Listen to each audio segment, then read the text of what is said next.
दोस्तों अॼु जी अपडेट में तव्हां सभिनी पहिरीं प्यारनि खे ख़ुशि आमदीद। अॼु जी अपडेट आहे सोप सीरियल वीरन जी बस्ती ड्रामे जी नई अपडेट। अॻिते जेका कहाणी थियण वारी आहे सोप सीरियल में आख़िर छा नरोद पलांद वठंदो वञी करे साले जो सोडल सां गॾिजी या वरी पुलिस जे ज़रिए शामिर इहो पलांद वठाईंदो। हलूं था अपडेट जी तरफ़। उन खां पहिरियां सभिनी दोस्तनि खे नंढिड़ो अर्ज़ु आहे त महिरबानी करे शाहिद कोसो व्लॉग यूट्यूब चैनल खे ज़रूरु सब्सक्राइब कयो ऐं हिन वीडियो खे जेतिरो थी सघे लाइक करे छॾियो। दोस्तों ये फ्री हूंदो आहे, लाइक करण असांजी हौसला अफ़ज़ाई थींदी आहे। तव्हांजो घणो टाइम वेस्ट न कंदासीं। दोस्तों हलूं था अपडेट जी तरफ़। शामिर भी पंहिंजो ज़ोर लाहे रहियो आहे पुलिस जे ज़रिए ऐं बाज़ार खान खे क़ाबू करण जे लाइ।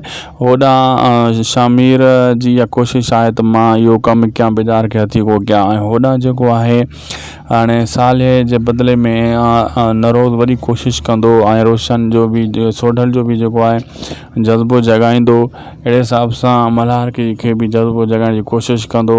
बहरहाल तमामु जल्द इहे सीन तव्हां साम्हूं अचण वारा आहिनि त आहिस्ता आहिस्ता कंहिं न नतीजे ते बाज़ार खान ज़रूरु पुॼंदो कंहिं न कंहिं तरीक़े सां।